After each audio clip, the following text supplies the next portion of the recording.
গণঅভ্যুত্থানে যোদ্ধাদের ওপর হামলার পরিণতি ভালো হবে না বলে হুঁশিয়ারি দিয়েছেন জাতীয় নাগরিক পার্টি এনসিপির আহ্বায়ক নাহিদ ইসলাম। বুধবার দুপুরে জুলাই পদযাত্রার অংশ হিসেবে কুড়িগ্রামের পথসভায় তিনি এই কথা বলেন। নাহিদ বলেন, ছাত্রদের ওপর হামলা নিন্দনীয়, পুলিশ কারো গায়ে হাত তুলতে চান না মন্তব্য করে তিনি বলেন, শিক্ষার্থীদের অন্যায়ভাবে কেউ আঘাত করলে তার পরিণতি ভালো হবে না। নাহিদ আরও বলেন, যারা গণঅভ্যুত্থানের বিরুদ্ধে ষড়যন্ত্র করছেন তাদের বিরুদ্ধে বারবার অভ্যুত্থান হবে।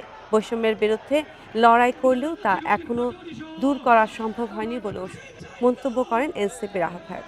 এ সময় জাতীয় নির্বাচনে কুড়িগ্রাম 2 আসনে এনসিপির প্রার্থী হিসেবে ডক্টর আতিক মোজাহিদের নাম ঘোষণা করা হয়। পরে লালমনিরহাটের মিশন মোড়ে পথসভা করে এনসিপি। যদি আবারও এই গণঅভ্যুত্থানের অগ্রনায়কদের, আমার শিক্ষার্থী ভাই ও বোনদের উপরে নির্মমভাবে অন্যায়ভাবে কেউ হাত তোলে, তাহলে কিন্তু এর ফলাফল ভালো হবে না। জাতীয় নাগরিক পার্টির কেন্দ্রীয় কার্যালয়ের সামনে ককটেল বিস্ফোরণ হয়েছে। প্রতিবাদে বিক্ষোভ করেছেন দলটির নেতাকর্মীরা। বুধবার রাত 11:30টার দিকে রাজধানীর বাংলা মোটরের রূপায়ণ ট্রেড সেন্টারের সামনে এই বিস্ফোরণ ঘটে। এনসিপির সিনিয়র যুগ্ম আহ্বায়ক আরিফুল ইসলাম আদিব জানান, তাদের কেন্দ্রীয় কার্যালয়ের সামনে ঢাকা মহানগর দক্ষিণের জুলাই চিত্র প্রদর্শনীর গাড়িতে ককটেল হামলা চালিয়ে ক্ষয়ক্ষতি করা হয়েছে। এরপরই তারা বাংলা মোটর থেকে শাহবাগ পর্যন্ত বিক্ষোভ মিছিল করেন। পরে ককটেল বিস্ফোরণের সঙ্গে জড়িতদের গ্রেপ্তারের দাবি জানান তারা। এর আগে 23 জুন রাত 10:30টায় রাজধানীর বাংলা মোটরে জাতীয় নাগরিক পার্টির অস্থায়ী কেন্দ্রীয় কার্যালয়ের নিচে দলটির নেতাকর্মীদের লক্ষ্য করে ককটেল নিক্ষেপ করা হয়। সরকারকে বলতে চাই, আপনারা এই অভ্যুত্থানের সরকারের শহীদ পরিবার, আহত যোদ্ধা এবং অভ্যুত্থানের নেতৃত্ব দানকারী অংশগ্রহণ করা প্রত্যেকটি যোদ্ধাকে নিরাপত্তা দেওয়া আপনাদের প্রথম কর্তব্য। সংস্কার ইস্যুতে কিছু বিষয় একমত না হলেও নির্বাচনের দিকে এগিয়ে যেতে বিএনপি ছাড় দিয়েছে বলে জানান বিএনপির ভারপ্রাপ্ত চেয়ারম্যান তারেক রহমান। ছোট দলের মতামতকে সম্মান জানিয়ে বড় দল হিসেবে বিএনপিকে সমস্যার সমাধান করতে হবে বলে মন্তব্য করেন তিনি। বুধবার পটুয়াখালী জেলা বিএনপি ত্রিবার্ষিক সম্মেলনে এসব কথা বলেন তারেক রহমান। দীর্ঘ 23 বছর পর পটুয়াখালী জেলা বিএনপির ত্রিবার্ষিক সম্মেলন। 1511 জন কাউন্সিলরের উপস্থিতিতে পৌর শহরের ব্যায়ামাগারে জেলা বিএনপির এ সম্মেলন অনুষ্ঠিত হয়। অনুষ্ঠানে প্রধান অতিথি হিসেবে লন্ডন থেকে ভার্চুয়ালি যুক্ত ছিলেন বিএনপির ভারপ্রাপ্ত চেয়ারম্যান তারেক রহমান। আপনাদের সাথে শীঘ্রই ইনশাল্লাহ দেশের মাটিতে ইনশাল্লাহ দেখা হবে। তারেক রহমান বলেন, রাজনৈতিক পট পরিবর্তনের পর ছোট ছোট দলগুলো নির্বাচন ইস্যুতে নানা মতামত দিচ্ছে। বিএনপি সবার মতামতের প্রতি শ্রদ্ধাশীল, তাই গণতন্ত্র ও নির্বাচনের পথে এগিয়ে যেতে এরই মধ্যে অনেক ছাড় দিয়েছে বিএনপি। বড় দল হিসাবে আমাদেরকে ছাড় দিতে হবে, কারণ আমাদের দায়িত্ব যেমন বেশি, ঠিক একইভাবে আমাদেরকে ছাড়ও দিতে হবে। আমরা ছাড় দিব। কিছু কিছু জিনিসের সাথে আমরা একমত নয়, তারপরেও আমরা গণতন্ত্রের ভিত্তি যাতে রচিত হয়, গণতন্ত্রের ভিত্তি যাতে শক্তিশালী হয়, দেশ যাতে গণতন্ত্রের দিকে এগিয়ে যেতে পারে, দেশের মানুষ যাতে তাদের গণতান্ত্রিক অধিকার চর্চা আবার শুরু করতে পারে, তার জন্য আমরা ছাড় দিয়েছি, তার জন্য আমরা চেষ্টা করেছি। তারপরেও মানুষ আসুক, দলগুলো আসুক, আমরা একটি নির্বাচনী প্রক্রিয়ার দিকে এগিয়ে যাই। তারেক রহমান বলেন, এই মুহূর্তে দেশের সবচেয়ে বড় ও জনপ্রিয় দল বিএনপি, তাই দলটির কাছে জনগণের প্রত্যাশা অনেক। তিনি বলেন, দলের সুনাম যারা নষ্ট করছে তাদের কোনো ছাড় নয়।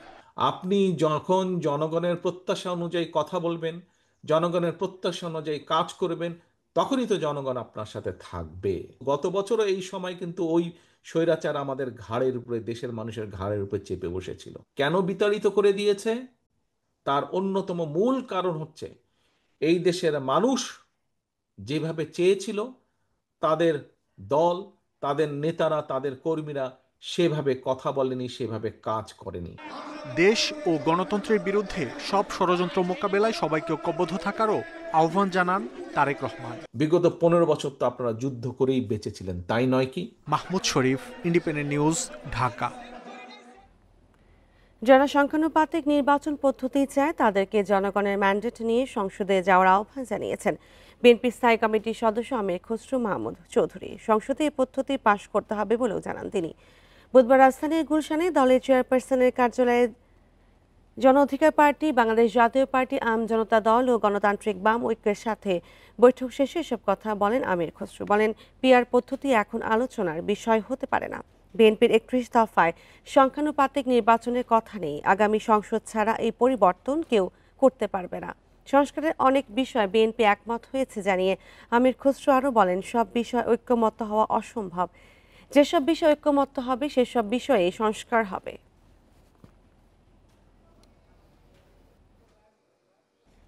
তত্ত্বাবধায়ক সরকার পুনঃপ্রতিষ্ঠা ও নির্বাচনী আসনের সীমানা নির্ধারণের বিষয়ে একমত সব রাজনৈতিক দল। তবে এর গঠন প্রক্রিয়া নিয়ে রয়েছে ভিন্ন মত। বুধবার ঐক্যমত্য কমিশনের ৮ম দিনের বৈঠকে এই সিদ্ধান্ত আসে। কমিশনের সহসভাপতি আলী রিয়াজ জানান, সব দলের সহযোগিতা পেলে এই মাসে চূড়ান্ত হতে পারে জুলাই সনদ। বুধবার ঐক্যমত্য কমিশনের দ্বিতীয় দফার বৈঠকের ৮ম দিনের আলোচনা হয় রাজধানীর ফরেন সার্ভিস একাডেমিতে। নির্বাচনী আসন সীমানা নির্ধারণ, তত্ত্বাবধায়ক সরকার ফিরিয়ে আনা ও রাষ্ট্রপতির ক্ষমতার এখতিয়ার নিয়ে হয় আলোচনা। সভায় তত্ত্বাবধায়ক সরকার ব্যবস্থা ফিরিয়ে আনার পাশাপাশি নির্বাচনী আসনের সীমানা নির্ধারণ বিষয়ে একমত সব দল। তত্ত্বাবধায়ক সরকার নিয়ে আলোচনা হয়েছে আমাদের দ্বিতীয় বিষয়। আজকের আলোচনায় এটা স্পষ্ট, বাংলাদেশের সকল রাজনৈতিক দল তত্ত্বাবধায়ক সরকার পুনঃপ্রতিষ্ঠা করার ব্যাপারে অভিন্ন মত পোষণ করেন এবং একটি সুনির্দিষ্ট ঐক্যমত্য আছে। তত্ত্বাবধায়ক সরকার ফেরানোর প্রক্রিয়া নিয়ে ভিন্ন মতও আছে কোনো কোনো দলের। এর জন্য তারা করেছেন আলাদা প্রস্তাবও। যে সমস্ত বিধিগুলো আছে সেগুলোর ব্যাপারে আমরা একমত। অধিকাংশই একটি দল, সেখানে একটি বড় দল সেখানে এখনো ঐক্যমত্য পোষণ করে নাই। তত্ত্বাবধায়ক সরকার ব্যবস্থা এই বিষয়টা নিয়েও আমরা সবাই একমত যে অবশ্যই নির্বাচনকালীন একটা তত্ত্বাবধায়ক সরকার ব্যবস্থা লাগবে। নির্বাচন কমিশনের তত্ত্বাবধানে বিশেষায়িত কমিটি কাজ করবে যাতে অবাধ, নিরপেক্ষ, বিশ্বাসযোগ্য নির্বাচন নিশ্চিত করা যায়। তত্ত্বাবধায়কের অধীনে জাতীয় নির্বাচন পরিচালনায় স্থায়ী কমিটি গঠনের বিষয়ে একমত হলেও স্থানীয় সরকার নির্বাচনে এমন কিছু চায় না বিএনপি। স্থানীয় সরকারের মেয়াদ এক এক সময় এক একটা শেষ হয়। কোনো সময় ইউনিয়ন পরিষদের মেয়াদ শেষ হয়, কোনো সময় উপজেলা, কোনো সময় পৌরসভা, কোনো সময় সিটি কর্পোরেশন। যখন মেয়াদ শেষ হয় তখন স্থানীয় সরকার মন্ত্রণালয় থেকে পরামর্শ দেওয়া হয় নির্বাচন কমিশনকে নির্বাচন পরিচালনা করার জন্য। সেই হিসাবে তো কেয়ারটেকার গভর্নমেন্টকে 5 বছর থাকতে হবে। রাষ্ট্র সংস্কারে সর্বাত্মক সহযোগিতার হাত বাড়ালেও উদ্দেশ্য প্রণোদিতভাবে কেউ তার দলকে বিব্রত করার চেষ্টা করছে বলেও অভিযোগ করেন বিএনপি নেতা সালাউদ্দিন আহমেদ। এগুলা সব অবাস্তব প্রস্তাব। আমরা মনে করি না যে স্থানীয় সরকার নির্বাচন কেয়ারটেকার। নুরসেলিনা শিউলি, ইন্ডিপেন্ডেন্ট নিউজ, ঢাকা। বিচার বাধাগ্রস্ত করতে ভয়ভীতি দেখানো ও হুমকি দেওয়ার অপরাধে শেখ হাসিনাকে 6 মাসের কারাদণ্ড দিয়েছে আন্তর্জাতিক অপরাধ ট্রাইব্যুনাল 1। মামলার আরেক আসামি গাইবান্ধার আওয়ামী লীগ নেতা বুলবুলকে দেওয়া হয় 2 মাসের সাজা। এটি ট্রাইব্যুনালে শেখ হাসিনার বিরুদ্ধে প্রথম কোনো সাজা। এ ধরনের ফোনালাপ সব আদালতের বিচার বাধাগ্রস্ত করার শামিল বলেও মন্তব্য করে ট্রাইব্যুনাল।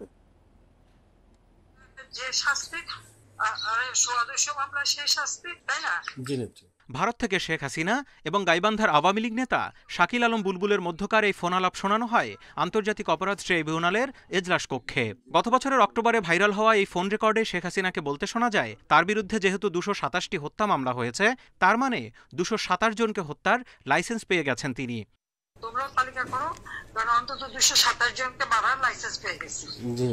এ সময় মামলার বাদী ও আইনশৃঙ্খলা বাহিনীকে বিভিন্ন হুমকি ধমকি দিয়ে সাবেক প্রধানমন্ত্রী বিচার কাজে বাধা সৃষ্টি করছেন বলে আদালতে অভিযোগ করেন চিফ প্রসিকিউটর। এ সময় অ্যামিকাস কিউরি, সুপ্রিম কোর্টের সিনিয়র আইনজীবী ইয় মশিউজ্জামান সুপ্রিম কোর্টের বিভিন্ন রায়ের উদাহরণ তুলে ধরে জানান, এই ফোন কলে যদি বিচার সংশ্লিষ্টরা ভীত সন্ত্রস্ত হয়, বিচার কাজ বাধাগ্রস্ত হয়, তাহলে তা আদালত অবমাননা। পরে 2 আসামির সাজা ঘোষণা করে রায় দেয় ট্রাইব্যুনাল। হুমকি দেওয়ার মাধ্যমে তিনি শুধুমাত্র যে থানায় মামলা করা বা সারা দেশে যে সমস্ত মামলা করেছেন তাদেরকেও হুমকি দিয়েছেন, একই সাথে আন্তর্জাতিক অপরাধ ট্রাইব্যুনালে যারা সাক্ষী দিচ্ছেন বা মামলার বিচারের জন্য সাহায্য করছেন তাদেরকেও তিনি থ্রেটেন করেছেন। শেখ হাসিনাকে 6 মাসের বিনাশ্রম কারাদণ্ড এবং আসামি শাকিল আকন্দ বুলবুলকে 2 মাসের বিনাশ্রম কারাদণ্ডে দণ্ডিত করেছেন এবং এটাও নির্দেশ দিয়েছেন যেদিন তারা আত্মসমর্পণ করবেন অথবা পুলিশ কর্তৃক ধৃত হবেন তারপর থেকে এই সাজা কার্যকর হবে। ফরেনসিক পরীক্ষায় শেখ হাসিনা ও বুলবুলের কণ্ঠ নিশ্চিত করা হলেও আদালতে শেখ হাসিনার পক্ষের আইনজীবী বলেন শনাক্তকারী কর্মকর্তাদের আদালতে হাজির করতে। তিনি এই আদেশে সন্তুষ্ট না বলেও জানান, এই যে বক্তব্যগুলি যে ইথারের মধ্যে এসছে, এইগুলির মধ্যে বিভিন্ন পত্রিকায় বিভিন্ন রকমের কথা এসছে। এই যে ডিসক্রিমিনেশন আছে, এই ডিসক্রিমিনেশনের কারণে এটার সঙ্গে আমি দ্বিমত পোষণ করেছি এবং এই যে রাষ্ট্রপক্ষের যে আনিত অভিযোগ সেটার সঙ্গে আমি দ্বিমত পোষণ করি। আন্তর্জাতিক অপরাধ ট্রাইব্যুনাল আইনের 11-এর 4 ধারা অনুযায়ী এই মামলায় সর্বোচ্চ 1 বছরের সাজা ও 5,000 টাকা অর্থদণ্ড থাকলেও আদালত সার্বিক বিশ্লেষণে 2 আসামির সাজা কমিয়ে দেন। Zahidul Bashar, independent news, Dhaka. January থেকে মে পর্যন্ত 5 মাসে দেশে 141টি মব হামলার ঘটনা ঘটেছে। এতে নিহত হয়েছে 52 জন, আহত 289 জন। মানবাধিকার সংস্কৃতি ফাউন্ডেশনের পরিসংখ্যানে উঠে এসেছে এ তথ্য। মব সন্ত্রাসের বিরুদ্ধে সরকার কঠোর ব্যবস্থার হুঁশিয়ারি দিলেও থামছে না নৈরাজ্য। অপরাধ বিশেষজ্ঞরা মনে করছেন 5 আগস্টের পর বেশিরভাগ মব হামলার ঘটনাই পরিকল্পিত। নিরাপত্তার সংখ্যায় নিয়ন্ত্রণে হিমশিম পুলিশ। সম্প্রতি রাজধানীর উত্তরায় দিনে দুপুরে মব তৈরি করে চেষ্টা করা হয় আবাসিক হোটেল দখলের। মোটরসাইকেলে এসে বিশৃঙ্খলা তৈরি করে দুর্বৃত্তরা। এর আগে মে মাসে ধানমন্ডিতে স্বৈরাচার সরকারের দোষর রয়েছে দাবি করে একটি বাড়িতে জোর করে ঢুকতে চায় একদল তরুণ। পরে পুলিশ গিয়ে পরিস্থিতি নিয়ন্ত্রণে আনে। এরপর 22 জুন উত্তরায় সাবেক প্রধান নির্বাচন কমিশনার নুরুল হুদাকে জুতার মালা পরিয়ে লাঞ্ছনার ঘটনায় আবারও সামনে আসে মবের দৌরাত্ম্য। মানবাধিকার সংস্কৃতি ফাউন্ডেশনের তথ্য বলছে, সারা দেশে জানুয়ারি মাসে 21টি মবের ঘটনায় 12 জন নিহত ও 38 জন আহত হয়েছেন। ফেব্রুয়ারিতে নিহত 8 ও আহত 34 জন। মার্চে 39টি ঘটনায় উচ্ছৃঙ্খল জনতার হাতে নিহত 13 ও আহত 96। এপ্রিলে 27টি মবের ঘটনায় 10 জন নিহত এবং আহত 53। আর মে মাসে মবের বিশৃঙ্খলার ঘটনা 36টি এবং নিহত 9, আহত 68 জন। মব জাস্টিসের নামে হামলার ঘটনায় নিন্দা ও উদ্বেগ জানিয়েছে বিভিন্ন রাজনৈতিক দলও। সরকার এক বিবৃতিতে এ ধরনের বিশৃঙ্খলায় জড়িত চিহ্নিত করে আইন শৃঙ্খলা বাহিনীর কঠোর ব্যবস্থার হুঁশিয়ারি দিলেও থামছে না মব সন্ত্রাস। যারা মবের সাথে জড়িত তাদেরকে কিন্তু আইনের আওতায় নিয়ে আসা হয়েছে। সাম্প্রতিক সময় আপনারা দেখেছেন বা ঋতুপূর্ব আপনারা দেখেছেন। সুতরাং ভবিষ্যতে এটি আর সংগঠিত হোক সেটি আমরা প্রত্যাশা করি না, বাট যদি কেউ এটি করার প্রয়াস রাখে তাকে অবশ্যই আইনের আওতায় নিয়ে আসা হবে। অপরাধ বিশেষজ্ঞরা মনে করছেন, কয়েক মাস আগেও হামলার কারণে পুলিশ সদস্যদের মাঝেই নিরাপত্তা নিয়ে শঙ্কা কাটেনি এখনো।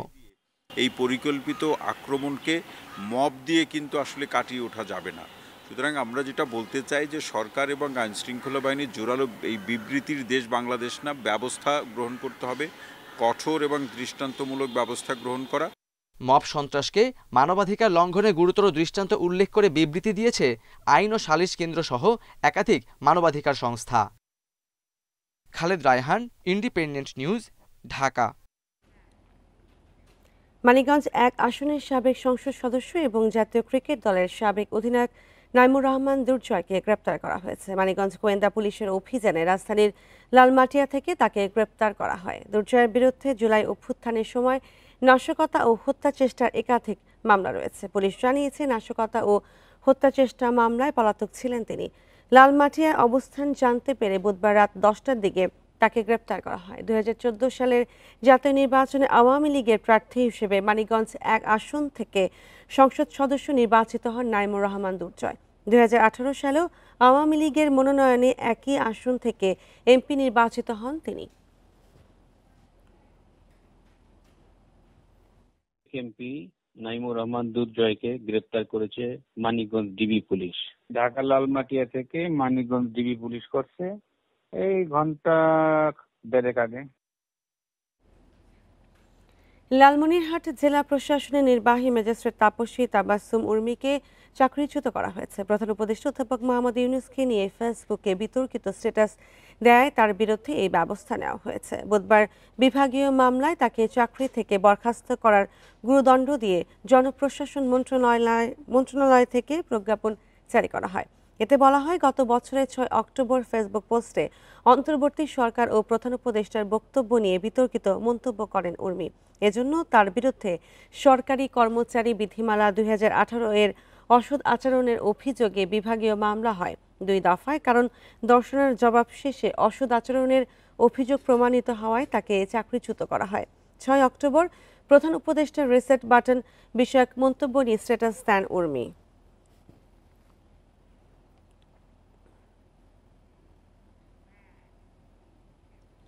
জাতীয় রাজস্ব বোর্ডের সদস্য আলমগীর হোসেন, আব্দুর রফ ও হোসেন আহমেদ এবং কর কমিশনার সাব্বির আহমেদকে বাধ্যতামূলক অবসরে পাঠিয়েছে সরকার। বুধবার অর্থ মন্ত্রণালয় থেকে এ বিষয়ে 2টি আদেশ জারি করা হয়।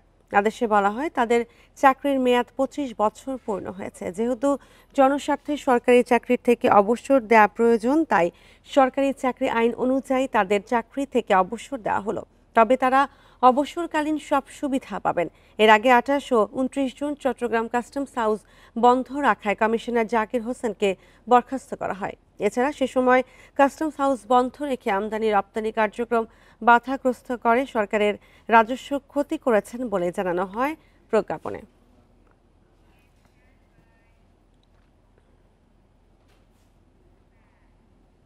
এই মাসের শেষ সপ্তাহে ঘোষণা করা হবে নতুন মুদ্রানীতি। এবার মূল্যস্ফীতিকে নিয়ন্ত্রণে রেখে সংকোচনমূলক নীতি থেকে বের হয়ে আসতে পারে বাংলাদেশ ব্যাংক। আইএমএফের চাপে নীতি সুদ হারেও কিছুটা পরিবর্তন আসবে। রাজনৈতিক স্থিতিশীলতা নিশ্চিতের পাশাপাশি ঋণের সুদ হার কমিয়ে বিনিয়োগ বান্ধব মুদ্রানীতি চান ব্যবসায়ীরা। একটি নির্দিষ্ট সময়ে অর্থনীতির গতি প্রকৃতি, উন্নয়ন, মূল্যস্ফীতি নিয়ন্ত্রণ সহ বাজারে কী পরিমাণ অর্থের সরবরাহ থাকবে তা নির্ধারণ হয় মুদ্রানীতির মাধ্যমে। একদিকে মূল্যস্ফীতি নিয়ন্ত্রণ, অন্যদিকে বেসরকারি বিনিয়োগকে প্রাধান্য দিয়ে নতুন অর্থবছরের প্রথম 6 মাসের কৌশল প্রণয়ন করছে বাংলাদেশ ব্যাংক। রাজনৈতিক স্থিতিশীলতার অভাবে দীর্ঘদিনের বিনিয়োগের খরা কাটাতে সংকোচনমূলক নীতি থেকে সরে আসার তাগিদ ব্যবসায়ী নেতাদের। সামনের মুদ্রানীতিটা কিছুটা হলেও আমাদের ব্যবসায়ী বান্ধব এবং ক্রেডিট ফ্লো বাড়ানোর জন্য যা যা দিক নির্দেশনা দেওয়া হোক, আর যেভাবে আমাদের ইন্টারেস্ট রেটটা একটা অ্যাবনর্মাল রেটে বেড়ে গেছে, সেটাকে যাতে একটু যাতে করা হয়, আমরা একটু লিনিয়েন্ট মুদ্রানীতি এক্সপেক্ট করছি। মূল্যস্ফীতির লাগাম টেনে ধরতে বাংলাদেশ ব্যাংক নীতি সুধার 8.5 থেকে 10% করে, ফলে মূল্যস্ফীতি কমতে শুরু করে। তবে চড়া নীতি সুদ হারের কারণে বিনিয়োগে ভাটা পড়ে। এমন পরিস্থিতিতে সংকোচনমূলক মুদ্রানীতি থেকে এবার বেরিয়ে আসতে চায় বাংলাদেশ ব্যাংক। সংকোচনমূলক নীতি কন্টিনিউ করি, তবে কিন্তু এটা বিনিয়োগ বান্ধব হবে না। অতএব একে যেহেতু 3টা ফ্যাক্টরের মধ্যে 2টা ফ্যাক্টর অলরেডি আমরা অ্যাচিভ করতে পেরেছি এবং মুদ্রাস্ফীতির সম্পূর্ণ নিয়ন্ত্রণ করতে না পারলেও কিছুটা কমিয়ে আনতে সক্ষম হয়েছি, সেই হিসেবে এবারে হয়তোবা কিছুটা ভিন্ন রূপ, অতটা সংকোচনমূলক নীতি নাও দেখা যেতে পারে। মূল্যস্ফীতি কিন্তু শুধুমাত্র মানি সাপ্লাই দিয়ে হয় না। আপনার বাংলাদেশের যে মূল্যস্ফীতি, ধরেন সেন্ট্রাল ব্যাংক যে তার পলিসি রেটটা বাড়িয়ে দিল, বাড়িয়ে দেওয়ার ফলে মূল্যস্ফীতি কন্ট্রোলে আসবে তা না। আমরা সবসময় বলি যে বাংলাদেশের আপনার মূল্যস্ফীতি কন্ট্রোলে করতে গেলে আপনার সাপ্লাই চেইন ম্যানেজমেন্টকেও আপনার কন্ট্রোলে রাখতে হবে। মূল্যস্ফীতি নিয়ন্ত্রণে বাজারে সরবরাহ ব্যবস্থায় জোর দেওয়ার কথা বলা হলেও এর বাস্তবায়ন বড় চ্যালেঞ্জ বলে মনে করেন বিশ্লেষকরা। Shafil Alam Sujan, independent news, Dhaka. কুমিল্লায় মুরাদনগরে ঘটনার সুষ্ঠু তদন্তের মাধ্যমে ধর্ষক ও নির্যাতনের ভিডিও ছড়ানোর সাথে জড়িতদের বিচার চায় এলাকাবাসী। ভুক্তভোগীর মামলায় গ্রেপ্তার 4 জনের রিমান্ড আবেদন করেছে পুলিশ। রাজনৈতিক নেতারা বলছেন, অপরাধীকে মিথ্যা রাজনৈতিক পরিচয় দিয়ে যেন মূল ঘটনা আড়াল না হয়। 26 জুন কুমিল্লার মুরাদনগরে নিজ ঘরে ধর্ষণের শিকার হন এক নারী। ঘটনার একদিন পর মামলা করেন ভুক্তভোগী নারী। অভিযুক্তদের দৃষ্টান্তমূলক বিচার দাবি করেছেন ভুক্তভোগী। ভুক্তভোগী ওই নারীর ভাষ্যমতে ধর্ষক ফজর আলীর সাথে পূর্ব পরিচয় থাকলেও বিশেষ কোনো সম্পর্ক ছিল না। ফজর আলীর সাথে ভাইয়ের বিরোধের প্রতিশোধ নিতেই বিবস্ত্র অবস্থায় মারধর ও ভিডিও করে ছড়িয়ে দেয়া হয়। আমি মামলাটা তুলতাম না, ঠিক আছে, মামলাটা আমার মনে করেন নকুলের পরে বলে তারা বলছে যে মামলাটা তুলে নিলে দেশটা শান্তি হইব। সুষ্ঠু তদন্তের মাধ্যমে জড়িতদের দ্রুত বিচারের দাবি জানিয়েছেন স্থানীয়রা। সঠিকভাবে তদন্ত করে, হ্যাঁ, যে দলেরই হোক, যেই কিছু হোক, যত শক্তিশালী হোক, তার বিচার চাই। ঘটনা সম্পর্কে কোনো বক্তব্য রাখতে চাই না, এই জন্যে যেহেতু এটা তদন্তাধীন আছে, তদন্ত শেষ হলে প্রকাশিত হবে আসল ঘটনা। এদিকে ধর্ষণের ঘটনায় ফজর আলীর ভাই শাহপরনের সম্পৃক্ততা মিলেছে প্রাথমিক তদন্তে।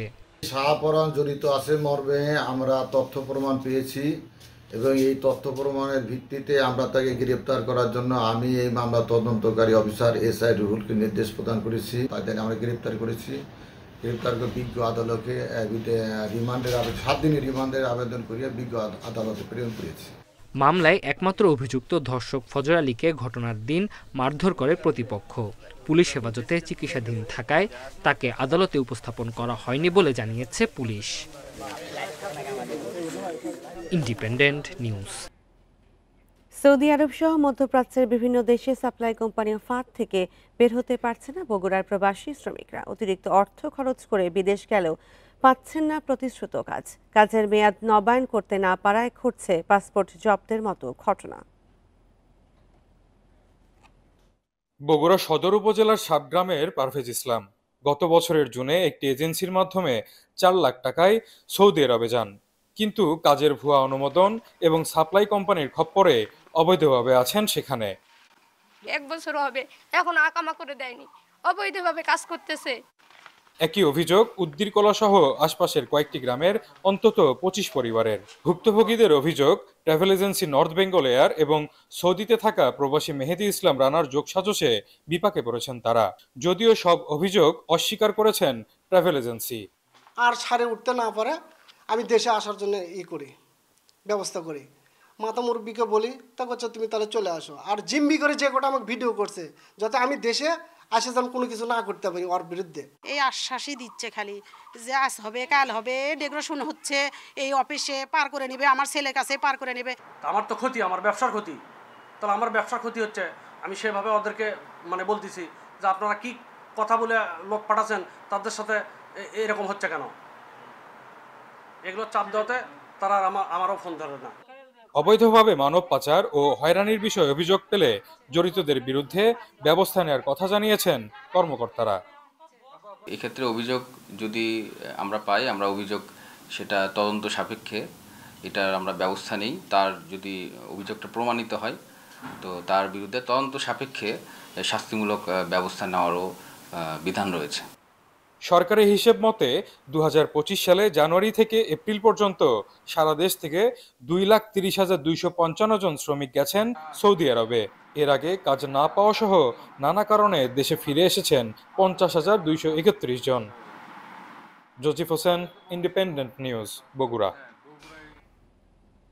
চাঁপাইনবাবগঞ্জের গোবরতলা ইউনিয়নের চেয়ারম্যান ও সদস্যদের মধ্যে দ্বন্দ্বের জেরে 8 মাসের বেশি সময় পরিশোধে যাচ্ছেন না 8 ইউপি সদস্য। এতে প্রায় অচল হয়ে পড়েছে ইউনিয়ন পরিষদের কার্যক্রম। বন্ধ হয়ে গেছে উন্নয়ন প্রকল্প সহ সামাজিক নিরাপত্তা কর্মসূচি। এই অবস্থায় বিপাকে পড়েছেন সেবাগ্রহীতা ও সুবিধাভোগীরা। চাঁপাইনবাবগঞ্জ সদর উপজেলার গোবরাতলা ইউনিয়ন পরিষদে জনপ্রতিনিধিদের দ্বন্দ্বের কারণে বন্ধ সব কার্যক্রম। 8 মাসের বেশি সময় ধরে ব্যাহত উন্নয়ন ও সামাজিক নিরাপত্তা কর্মসূচি। এছাড়া জন্ম নিবন্ধন সহ বিভিন্ন সেবা না পেয়ে দুর্ভোগে পড়েছেন নাগরিকরা। দলবল করবে বিএনপি, আওয়ামী লীগ, জামাত, যাই কিছু করবে বাইরে করবে, তাহলে এই গরিব গেলে তো ছিনিমিনি খেলাটা তাদের এখতিয়ার নাই। ইউনিয়ন পরিষদে না যাওয়ায় হচ্ছে না কোনো উন্নয়ন প্রকল্প সহ মাসিক সভা। এতে বন্ধ প্রায় পরিষদের সব কার্যক্রম। সমস্যার সমাধানের দাবিতে পাল্টাপাল্টি কর্মসূচি পালন করেছে ইউনিয়নবাসী। আমগালা আনতে পারছে না, মাথায় করে করে আমলি আসছি এই রাস্তার লেগে, এই রাস্তাগালা সমস্ত হয় না, এটা বিশাল ক্ষতি হয়েছে আমার। ইউপি সদস্যদের দাবি চেয়ারম্যানের অনিয়ম দুর্নীতি বন্ধের প্রতিবাদে পরিষদে যাওয়া বন্ধ করেছেন তারা। যতবার আমরা ইউনো অফিসে, ডিসি অফিসে যতবার অভিযোগ দিয়েছি, চেয়ারম্যান মহোদয় যখন শুনেছে তখন তারপরে আমাদের উপরে সে চড়াও হয়েছে এবং আমরাকে হুমকি দিচ্ছে। তবে সব অভিযোগ অস্বীকার করে চেয়ারম্যান জানিয়েছে ইউপি সদস্যরা সহযোগিতা না করায় বেকায়দায় পড়েছেন তিনি। তারা যেহেতু মৌখিকভাবে আসছে না, তখন আমি ইউনো স্যার এবং ডিডিএলজি স্যারের কাছে পরামর্শ নিলাম। তারা বলল যে তুমি লিখিতভাবে করো। লিখিতভাবে আমি 3 বার নোটিশ করেছি, তারা অনুপস্থিত। জনপ্রতিনিধিদের দ্বন্দ্ব মেটাতে আলোচনায় বসেও ব্যর্থ হয়েছে প্রশাসন। এই অবস্থায় বিধি অনুযায়ী ব্যবস্থা নেওয়ার কথা জানিয়েছেন উপজেলা নির্বাহী কর্মকর্তা। সমাধানের চেষ্টা করেছি, তাদের ভিতরে কি সমস্যা আছে। পরবর্তীতে যে রেজাল্ট আমি জেনেছি তাদের কাছ থেকে যে আসলে তারা সম্মত হচ্ছে না। বিষয়টি নিয়ে আমি আমার ঊর্ধ্বতন কর্তৃপক্ষ অর্থাৎ জেলা প্রশাসক স্যারকে আমি জানিয়েছি। আমাদের পরবর্তী যেটা বিধিমূলক ব্যবস্থা স্যারই নেবেন। চেয়ারম্যান ও সদস্যদের বিরোধের জেরে বঞ্চনা ও দুর্ভোগে পড়েছেন সাধারণ মানুষ। দ্রুত এর সমাধানে সংশ্লিষ্টদের হস্তক্ষেপ কামনা করেছেন এলাকাবাসী। Independent news. আর এই ছিল এখনকার সংবাদে। ইন্ডিপেন্ডেন্ট টেলিভিশনের সব খবর বিস্তারিত জানতে চোখ রাখুন ফেসবুক, ইউটিউব ও এক্সে। ধন্যবাদ সবাইকে।